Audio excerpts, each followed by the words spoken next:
Hello, I am Dr. Rajshri Chatterjee, Associate Professor, Department of Journalism and Mass Communication, Jagannath University, Jaipur.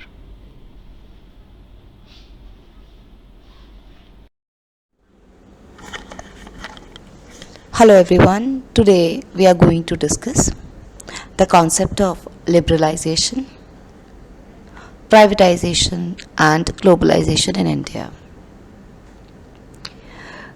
As we all know, the economy of India has undergone significant policies shift in the beginning of the 1990s. The new model of economic reforms is commonly known as LPG or liberalization, privatization and globalization model. The primary objective of this model was to make the economy of India the fastest developing economy in the globe, while capabilities that help it match up with the biggest economies of the world. The chain of reforms that took place with regard to business, manufacturing, and financial services industries targeted at lifting the economy of the country to a more proficient level. These economic reforms had included the overall economic growth of the country in a significant manner.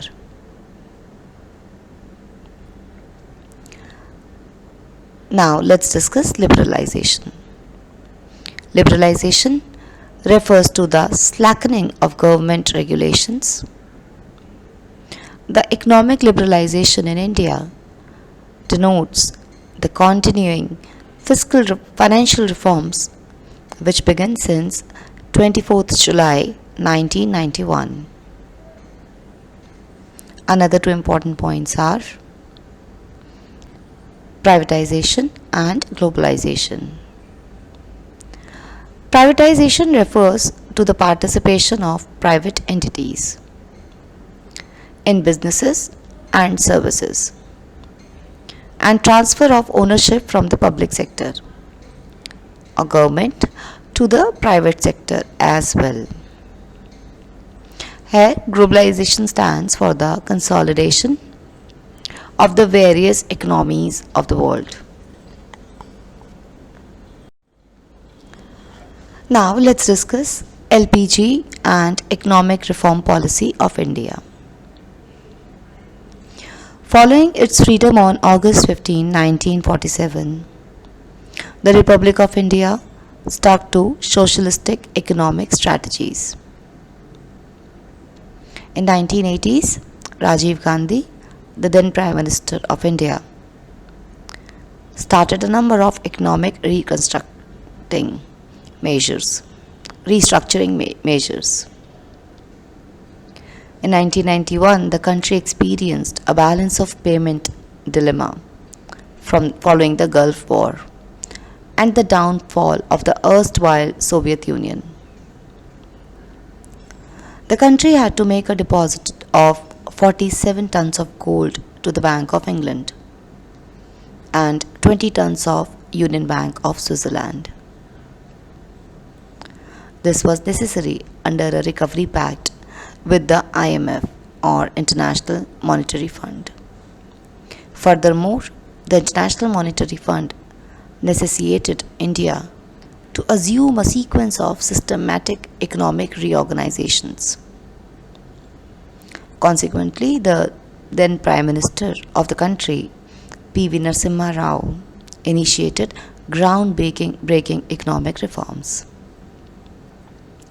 However, the committee formed by Narasimha Rao did not put into operation a number of reforms which the IMF looked for or International Monetary Fund looked for. Although Dr. Manmohan Singh, the last Prime Minister of India, was the then Finance Minister of the Government of India, he assisted Narasimha Rao and played a key role in implementing these reform policies. Now let's discuss Narasimha Rao's committee recommendations. The recommendations of the Narasimha Rao committee were as follows. First, bringing in the security regulations modified, and the SEBI Act of 1992, which rendered the legitimate power to the Security Exchange Board of India to record and control all the mediators in the capital market. Another important point is doing away with the controller of capital matters in 1992 that determined the rates and number of stocks that companies were supposed to issue in the market.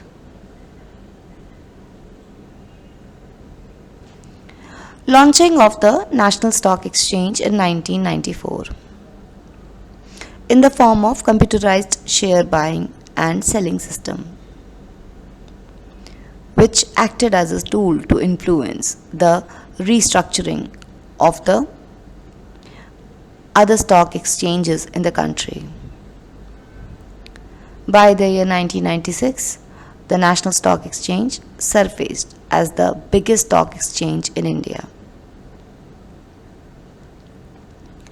In 1992, the equity markets of the country were made available for investment through overseas corporate investors. The companies were allowed to raise funds from overseas markets through issuance of GDRs or Global Depository Receipts.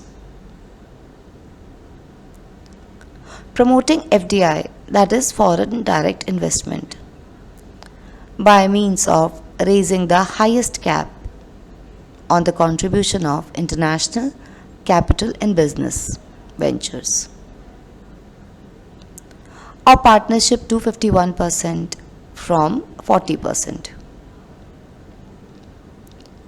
In high priority industries, 100% international equity was allowed. Cutting down duties from a mean level of 85% to 25% and withdrawing quantitative regulations. The rupee, or the official Indian currency, was turned into an exchangeable currency on trading account. Reorganizations of the methods for sanction of FDI in 35 sectors. The boundaries for international investment and involvement were demarcated. Now, lastly, let's discuss the outcome.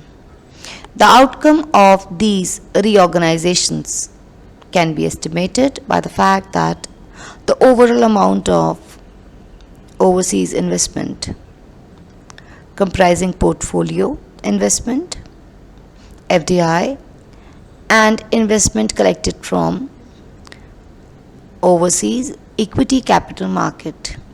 It is very important to understand that what exactly overseas investment means. It comprises of portfolio investment, FDI, and investment collected from overseas equity capital markets. That rose to $5.3 billion in 1995 and 1996 in the country, from a microscopic US $132 million in 1991 and 1992. Narasimha Rao started industrial guideline changes with the production zone.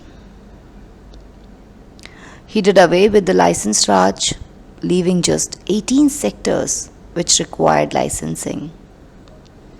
Control on industries was moderated. Now, let's discuss a quick highlights of the LPG policy.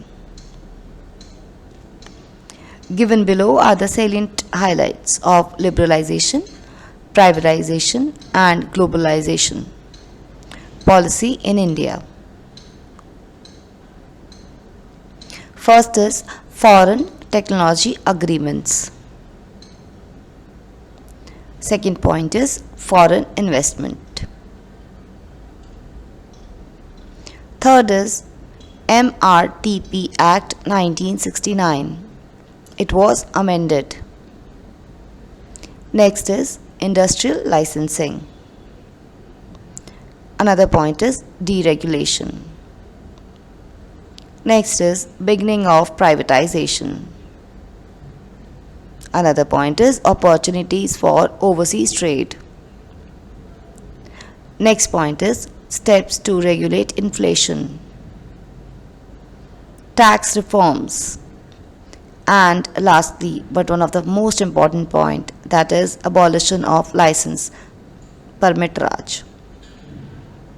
So here in this topic we have discussed what is liberalization, privatization and globalization. What are the key highlights of liberalization, privatization, globalization, that is LPG policy in India. And we have also discussed that how it has helped in changing the economic scenario of our country. I hope this will help you understood this topic. Thank you so much.